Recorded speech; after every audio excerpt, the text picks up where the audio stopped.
Hello എല്ലാവർക്കും 1 2 3 ബൂമറാങ്ങിൻ്റെ പുതിയൊരു വീഡിയോയിലേക്ക് സ്വാഗതം. ഇന്ന് ഞാൻ എന്താ കാണിച്ചു തന്നത്, നമുക്ക് ഇവിടെ നിന്ന് ഇന്ന് കിട്ടിയ നല്ല ഇളമ്പക്കയാണ്. അപ്പോൾ ഇളമ്പക്ക നന്നായിട്ട് കഴുകി പിന്നെ നമ്മൾ പുഴുങ്ങി ഇത് ചോറിന് വേണ്ടി പൊരിക്കാൻ വേണ്ടിയിട്ട് കേട്ടോ. അപ്പോൾ ഇളമ്പക്ക ഒരു 3-4 പ്രാവശ്യം കഴുകുക, നല്ല ക്ലിയർ. അങ്ങനെ അതിൻ്റെ കുറേ എക്സ്ട്രാ വേണ്ടാത്ത തോടുകളുണ്ടോ അതെല്ലാം എടുത്ത് കളഞ്ഞ് നന്നായി കഴുകി. വെള്ളം എടുത്ത് വെച്ചെന്നാൽ ഇന്ന് കറണ്ട് പോകുന്നതായിട്ട് പോയില്ല, അതുകൊണ്ട് എടുത്ത് വെച്ച വെള്ളം, അപ്പോൾ അത് വെറുതെ വേസ്റ്റ് ആക്കണ്ടില്ലല്ലോ. അപ്പോൾ നന്നായിട്ട് കഴുകണം. നല്ല കുടഞ്ഞ് കഴുകി കഴിഞ്ഞാൽ അത് ഇറന്നിട്ട തോട് പോലത്തെ കുറേ തോടുകളുണ്ടാവും, അതെല്ലാം എടുത്ത് കളഞ്ഞ് വേസ്റ്റ് വെള്ളം എടുത്ത് കളഞ്ഞ് നന്നായി കഴുകി വെച്ചതാണ് ഇത്. ഇങ്ങനെ ഒരു പാത്രത്തിലോട്ടേക്ക് കഴുകിയെല്ലാം പാത്രത്തിലേക്ക് മാറ്റി വെക്കുക. അതിനുശേഷമാണ് പുഴുങ്ങ നമ്മൾ അടുപ്പിൽ നിന്നാണ് പുഴുങ്ങൽ കേട്ടോ. ഇതെല്ലാം കഴുകി വെച്ചതാണ്. ഇനി ഇത് നേരെ ഈ പാത്രത്തിലോട്ടിട്ട് പുഴുങ്ങാൻ വേണ്ടി കൊണ്ടുപോകാം. പുഴുങ്ങ വേറെ തന്നെ ചെമ്പുണ്ട്, അപ്പോൾ ഇതിൽ നല്ല പുഴുങ്ങാൻ വേറെ ചെമ്പിലാണ് പുഴുങ്ങാൻ. ഇതാണ് ഇളമ്പ.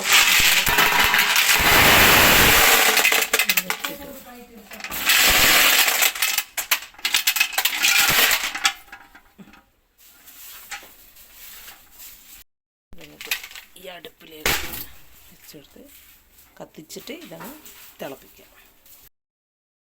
ഇതാ നല്ല തീയെല്ലാം കടത്തി നല്ല തിളച്ചുണ്ടോ, വെള്ളമെല്ലാം പുറത്തേക്ക് വന്നു. ഇനി നേരെ ഇറക്കാം. കമോൺ, ഞാനിത് ഇറക്കാൻ തുടങ്ങി ഗൈസ്. എൻ്റെ കൈ മുറിഞ്ഞതുകൊണ്ട് ഇത് പൊള്ളൽ പറ്റൂല, അതാ ഭയങ്കര അവിടെ കാണുന്നില്ലേ, നല്ല ചൂടുണ്ട്. ഇതിങ്ങനെ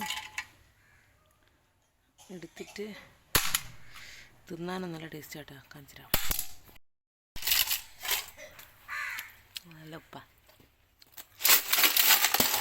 പുഴുങ്ങിയിട്ട് തിന്നാനും നല്ല ടേസ്റ്റാണ്. ഇത് നമുക്ക് എന്തിനാ നമുക്ക് പൊരിക്കാമല്ലേ അമ്മ? ചോറ്റിന്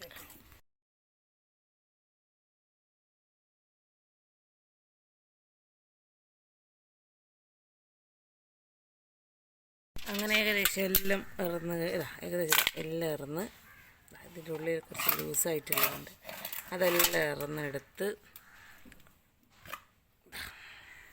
കണ്ടോ. ഇതാണ് ഇതിൻ്റെ ഇറച്ചി, കണ്ടല്ലോ. ഇതിനെ ഒരു കഴുകി ഉപ്പും മുളകും പഞ്ചസാരയല്ല, ഉപ്പും മുളകും ഉപ്പ് ഇതിപ്പോൾ 5-6 കയ്യിലായിട്ട് ഇതിൻ്റെ ടേസ്റ്റെല്ലാം അങ്ങ് പോക്കും. നിങ്ങൾ എത്ര കവ് അങ്ങ് പറഞ്ഞു വിടരുത് നമ്മളെ. 2-3 കഴുകിയിട്ട് ഇതിൻ്റെ മധുരം ഉപ്പും എല്ലാം പോക്കിയിട്ട് ഉമ്മ പൊരിക്കും. ഒരു പരിപ്പിൻ്റെ കറിൻ്റെ കൂടെ തിന്നു നോക്കണം. Okay, bye. നമ്മൾ നേരത്തെ ഇറന്ന് വെച്ച് ഇതെല്ലാം നല്ലോണം പെരക്കിയിട്ടുണ്ട് കേട്ടോ. മുളക്, മഞ്ഞൾ, ഉപ്പ് മാത്രം, ഒരു മസാലപ്പൊടിയോ വെളുത്തുള്ളിയോ ഒന്നും ചേർത്ത് ഇതിൻ്റെ ടേസ്റ്റ് പോക്കരുത്. ഇതിൻ്റെ തന്നെ ടേസ്റ്റ് വേണമെങ്കിൽ ഇത് ജസ്റ്റ് മുളക് പൊടി, മഞ്ഞൾപ്പൊടി, ഉപ്പ് മാത്രം ഇട്ട് പെരക്കി വെക്കുക. അതിനുശേഷം ഇതാ കടായിലിട്ടിട്ട് ഇത് പൊട്ടിത്തെറിക്കുക. അതുകൊണ്ടാണ് മൂടി വെച്ചത്, പൊരിയാൻ വെച്ചത്. അപ്പോൾ ഇതെല്ലാം പൊരിച്ച് നമ്മളെ ചൂറ്റിട്ട് കുറച്ച് ഉമ്മ തന്നിട്ടുള്ളൂ. നല്ല ചൂടോടെ പൊരിച്ച ഉമ്മ കുറച്ചും കൂടി പൊരിച്ചിട്ട് തന്നിട്ടുണ്ട്. അപ്പോൾ നന്നായി ഡ്രൈ ആയിട്ട് പൊരിയുന്ന എനിക്ക് ഇഷ്ടമല്ല കേട്ടോ. ഇത് ജസ്റ്റ് ഒന്ന് പതക്കുന്നു കണ്ടോ. നല്ല ഇളമ്പക്ക ഫ്രൈയും പരിപ്പ് കറിയും ചോറും. ഒരു ഭാഗത്ത് പൊരിക്കുന്നുണ്ട്, ഒരു ഭാഗത്ത് പൊരിച്ചത് കിട്ടിയിട്ടുണ്ട്. കുറച്ചിതാ ഈ ഇളമ്പക്കൻ്റെ ഇതും വെറും ഉള്ളിയൊന്നുമില്ല, ജസ്റ്റ് പൊരിച്ചെന്ന് പറയാം.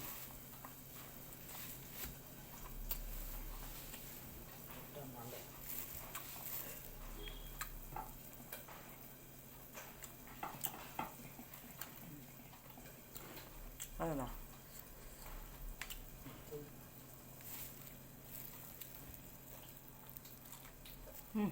സൂപ്പർ, ഫസ്റ്റ് ട്രൈ കേട്ടോ, സൂപ്പർ. ഇതാണ് ഇതിൻ്റെ ഫൈനൽ ലുക്ക്, കണ്ടല്ലോ.